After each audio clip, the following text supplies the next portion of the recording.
कैसे हैं सब लोग? अच्छे। आप कैसे? मैं भी अच्छी हूँ। तो मैं पाठ शुरू करने से पहले कुछ प्रश्न पूछना चाहती हूँ। ये क्या है मेरे हाथ में? और ये क्या है? और ये क्या है? हाँ, ये सब हम किससे पुकारते हैं? कैसे बोलते हैं? इनके नाम से। नाम से। और नाम को व्याकरण में कुछ और शब्द बोलते हैं। वो क्या है? संज्ञा। क्या है? संज्ञा।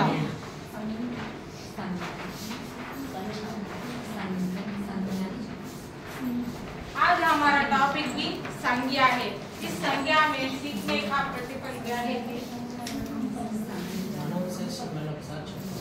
संज्ञा।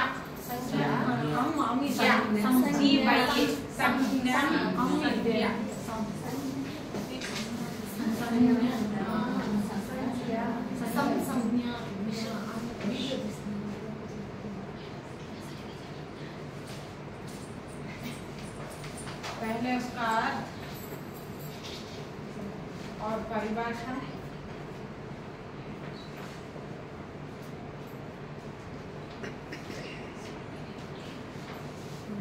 वेद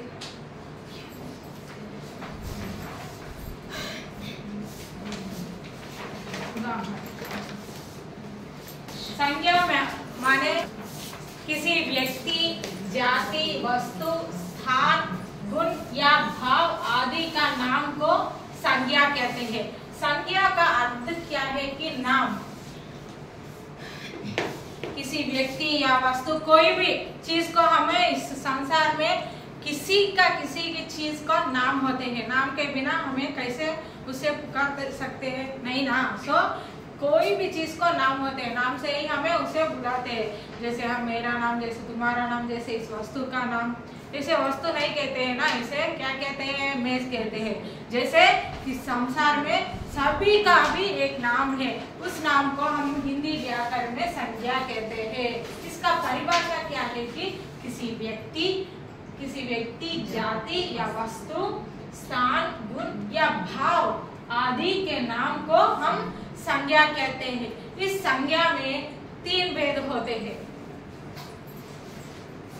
पहला क्या है कि व्यक्तिवाचक। 3 भेद होते हैं। पहला है व्यक्तिवाचक। व्यक्तिवाचक माने किसी व्यक्ति या वस्तु एक विशेष नाम होते हैं। ये क्या है? मार्कर। पेन कहते हैं, नहीं मार्कर कहते हैं। इसका एक अलग सा नाम है। और मेरा नाम क्या है? सौजन्या। मेरा एक अलग सा नाम है। किसी व्यक्ति या वस्तु का प्रत्येक नाम से हम पुकार जाते हैं, उसे व्यक्तिवाचक संज्ञा कहते हैं। जैसे रमेश, सुरेश, लक्ष्मी और रामायण, महाभारत, उसका एक प्रत्येक नाम होते हैं, उसको हमें व्यक्तिवाचक संज्ञा कहते हैं।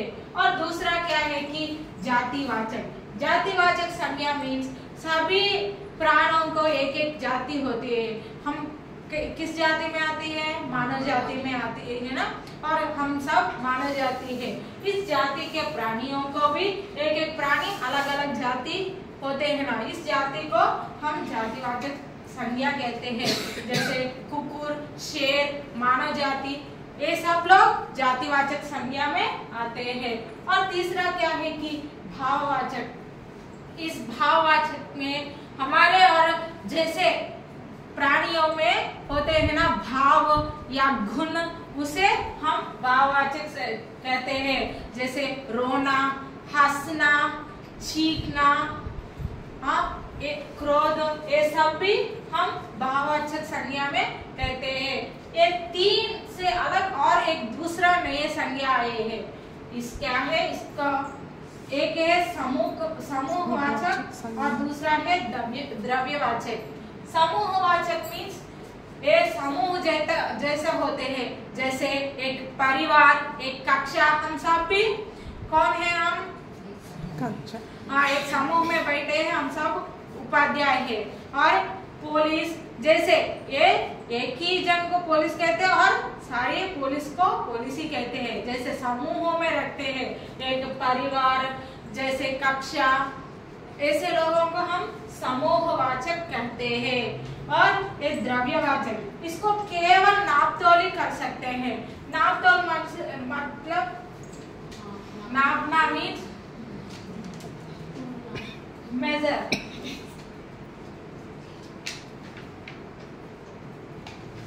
केवल नापतोली कर सकता है, उसका कोई भाव कोई नहीं, कुछ भी नहीं होते। वो अप्राणी चीजों को बोलता है, जैसे एक कलम, एक मेज और मिट्टी, पानी, तेल, सभी भी ये द्रव्यवाचक संज्ञा में आते हैं। यही है बच्चों। और मैं फिर से एक बार बोलूंगी, संज्ञा माने नाम, किसी नाम, वस्तु या गुण, भाव, व्यक्ति का नाम से पुकारते हैं, उसे संज्ञा कहते हैं। इसमें 3 भेद है, व्यक्तिवाचक संज्ञा, जातिवाचक संज्ञा, भाववाचक संज्ञा। व्यक्तिवाचक मीन्स एक प्रत्येक व्यक्ति या वस्तु को नाम से पुकारते हैं, उसे व्यक्तिवाचक संज्ञा कहते हैं। और जातिवाचक, सभी प्राणियों का जाति, अलग अलग जाति होती है, उस जाति को नाम होते हैं, उस जाति के नाम को हमें जातिवाचक संज्ञा कहते हैं। और भाववाचक, वो केवल प्राणियों में नहीं होते हैं, अप्राणियों में उसका भाव, कोई भाव नहीं होते है ना। जैसे एक कलम में एक भाव होती है, कोई नहीं होते। जैसे प्राणियों में होते हैं हंसना, रोना, छींकना, उसे भाववाचक संज्ञा कहते हैं। और समूहवाचक, समूह में रहते हैं, उसे समूहवाचक संज्ञा कहते हैं।